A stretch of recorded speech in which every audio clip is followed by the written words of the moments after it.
أنا دبت وجزمتي نعلها داب من كتر التدوير على الأحباب. يا سلام لو أعطر على حبيب ده نرقص من كتر الإعجاب. بيانولا وقلبندة وحركات وعجبي. يا مساء الخير والسعادة والسكر الزيادة، مساء الضحكة الحلوة، مساء الهنا والسرور على أجمل مستمعين راديو في السكة. هكون معاكم أنا سهيلة أحمد في برنامجكم بيانولا. هكون معاكم كل يوم خميس الساعة 7. تقدروا تتواصلوا معانا على الفيسبوك راديو في السكة بالعربي، وكمان تقدروا تسمعونا على ابليكيشن ويب سايت راديو في السكة دوت نت، أو على قناتنا على اليوتيوب راديو في السكة. هنطلع فاصل صغير ونرجع لكم على طول. يا عيني قلبي اللي بيحييني أيامي وسنيني، أنادي عليك بإيه؟ طب أقول لك يا وحشني ولا أقول يا معيشني؟ قول لي حبيبي وغششني، ساعدني هيجرى إيه؟ يا دي الحيرة بأساميك الكتيرة، بناديك بيها أنا بلاقيها أجمل من بعضيها. ورجعنا لكم بعد الفاصل ولسه مكملين معاكم في برنامجكم بيانولا. كل بنت بيبقى نفسها تعيش قصة حب لحد ما يجي حبيبها اللي هو فارس أحلامها يختفى على حصانه الأبيض وبيطير بيها العش الزوجية، ولكن ليس كل ما يتمناه المرء يدركه، لأن أحيانا ما بيحصلش كده خالص، وبيحصل الزواج التقليدي المعروف بزواج الصالونات. المرور بتجربة زواج الصالونات أشبه بمحاولة الخروج من عنق الزجاجة، يا إما تخرج منها بسلام أو تستقر في قاعها. داخل صالون منزل العروس أو أحد الأماكن الوسيطة بيتم اللقاء. بيبقى لقاء في شكل أشبه بمقابلات التوظيف. بيبقى السؤال الأساسي فيها شايف نفسك فين بعد 5 سنين؟ بس في اللقاءات الزواج محدش بيشوف نفسه خالص بعد 5 سنين. في منهم بيبقى جاي عايز يحقق أحلامه كلها في المقابلة الأولى. بيبقى مثلا مجهز أسئلة كوميدية، أسئلة درامية، أسئلة بتحبي إيه، هواياتك إيه، وأسئلة تانية كتير قوي.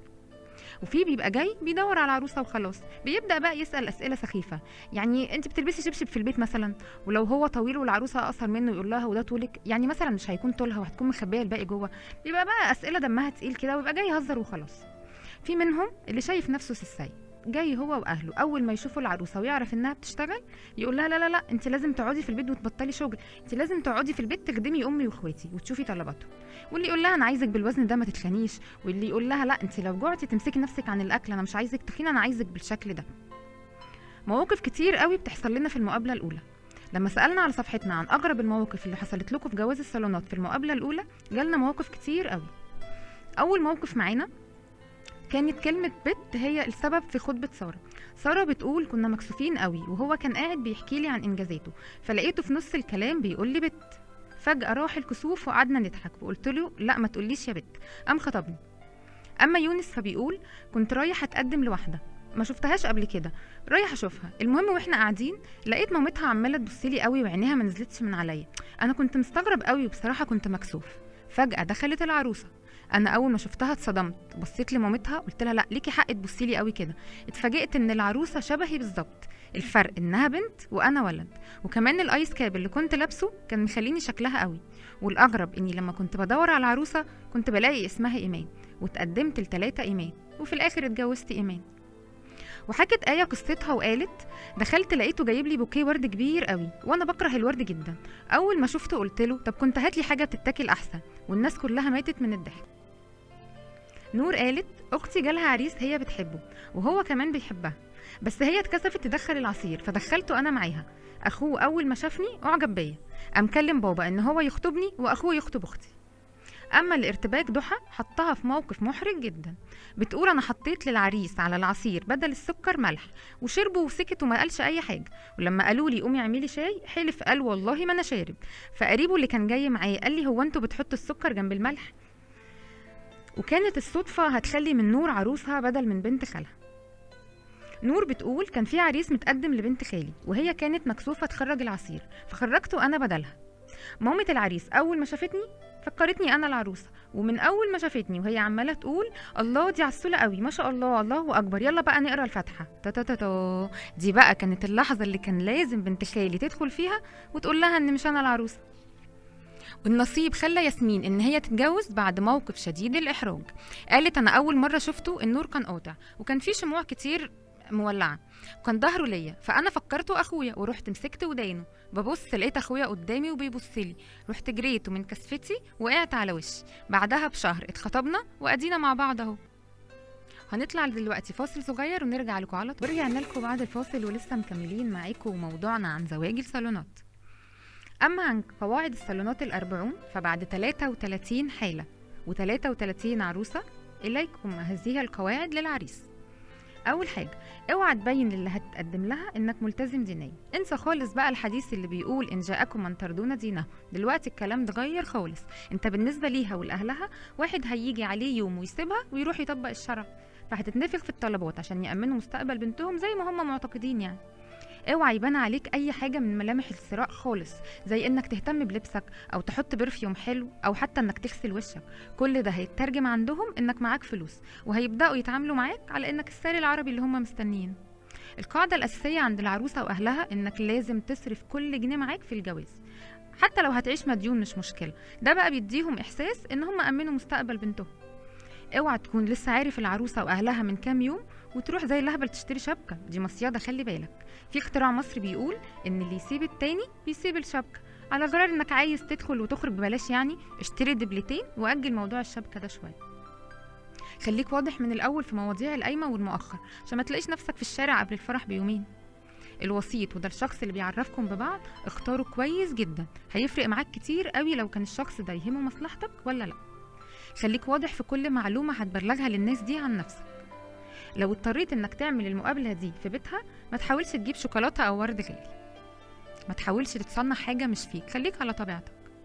الوقت اللي مسموح لك تتكلم فيه مع العروسه مش كبير، بيبقى ما بين 15 ل 45 دقيقه، فحاول تنجز بقى كده في الكلام عشان تعرف تحدد مستقبلك في الوقت ده. كل كلمه هتقولها محسوبه عليك، اوعى تدي وعد باي حاجه انت مش هتعملها. لو الموضوع عجبك من اول قعده، عليك وعلى مامتها، ده هيحسن كتير قوي في المفاوضات بعد كده. اوعى تتكلم في التفاصيل من اول قعده، خليك في الخطوط العريضه، سيبهم هم اللي يحددوا التفاصيل. انسى بقى كل الكلام المثالي بتاع المهم الاخلاق وبنشتري راجل والكلام ده. اعرف امكانياتك كويس قوي واتكلم على قدها. لو القعده الاولى تمت بنجاح، هيكون قدامك فرصه قليله قوي عشان تسال عليهم، عشان هتبقى مطالب بالرد، بس لازم تكون حويط قوي وانت بتسال عليهم. اصلا انا اعرف واحد راح يسال عليهم الصيدلي اللي تحت بيتهم، فقالوا انا ما اقدرش افيدك اصلا انا اخوها. حط في دماغك ان الصالونات دي صفقه هتحاول تنجزها باقل الخسائر ممكنه، وخلي بالك ان الطرف التاني كمان شايف كده، فما تخليش ضميرك ينقح عليك قوي يعني. اعمل حسابك انك مش رايح تحب، انت رايح تتجوز. ببساطه معظم الناس بيشوفوك واحد معرفش يحب واحده ويتجوزها، فجاي سوق الجمعه يشوف واحده.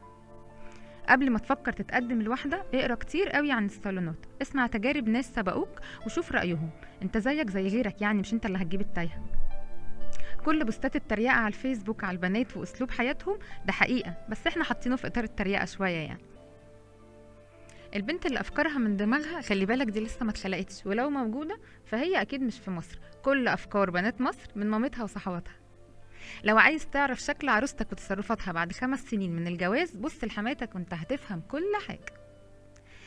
لو عاوز تتجوز فعلا، اوعى تسيب نفسك لغايه ما تعدي 30 سنه، ساعتها عقلك هيكون كبر قوي ووصلت لمرحله النضج، وعمرك ما هتفكر في الجواز. حماك بقى ابو العروسه الراجل الكباره ده، بص مهما يكون شكله مفيش كلمه هيقولها لك من دماغه، كل اللي هيقولك عليه العروسه اللي محفظاهوله. العروسه قبل قعده الصالونات بتكون عملت كل حاجه ممكن تتعمل في الدنيا عشان تخلي شكلها حلو. لو الوسيط جايب لك صوره عروسه شكلها مش عاجبك في الصوره وقالك هي احلى من كده، بس الصوره ظلماها، اوعى تصدقه، ده كمين. فاول مقابله ولغايه المقابله الثالثه عينك تكون كاميرا فيديو، تخلي بالك وتسجل كل حاجه بتحصل حواليك، سواء حركه او كلمه، لان كل حركه وكل كلمه ليها سبب وحكمه. متعملش بقى فيها مكسوف والخجل قتلك وتبص في الارض. اوعى بقى تختار مكان عام ويكون مشهور بقعده الصالونات، لان هتلاقي الجرسون قبل ما يقولك تشرب ايه هيقولك ربنا يتمم بخير. في القعده الاولى خلي بالك قوي، اوعى تسالها عن انتمائها السياسي او الكروي بشكل مباشر، وخصوصا الكروي. على قد ما تقدر حاول ما تتكلمش كتير، لان كل كلمه محسوبه عليك.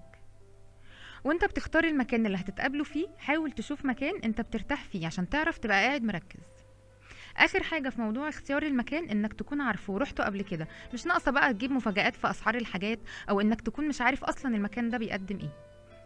وانت رايح المقابله الاولى سيبك بقى من لبس الكلاسيك والخنقه، خليك على طبيعتك وخليك بسيط ومريح.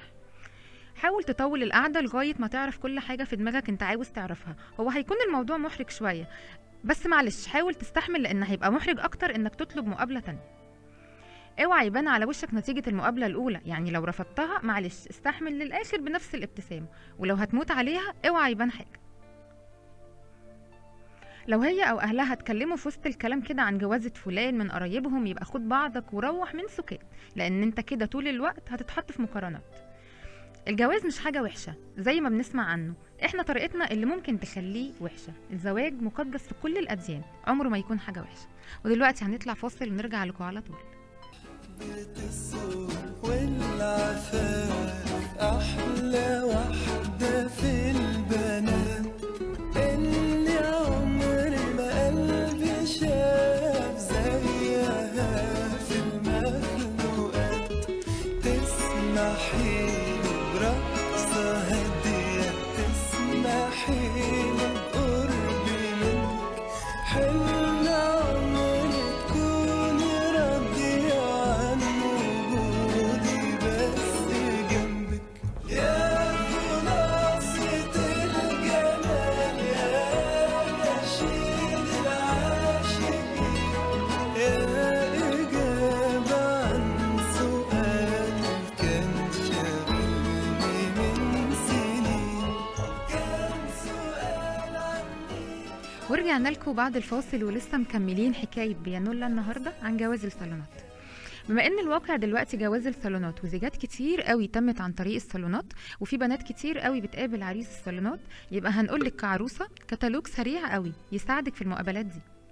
في المقابلة الأولى خلي بالك إنك تبقي على طبيعتك، ابعدي عن التوتر، حاولي تتكلمي بهدوء، قيمي الأمور بوضوح، عبري عن حقيقة شخصيتك، اسمعي أكتر ما بتتكلمي عشان تعرفي تكوني رأي كامل قوي وصحيح عن الطرف التاني. ما تحكميش عن الطرف التاني من صفات انت سمعتيها عنه، كوني انت رأيك بناء على اللي هتشوفيه وتسمعيه منه.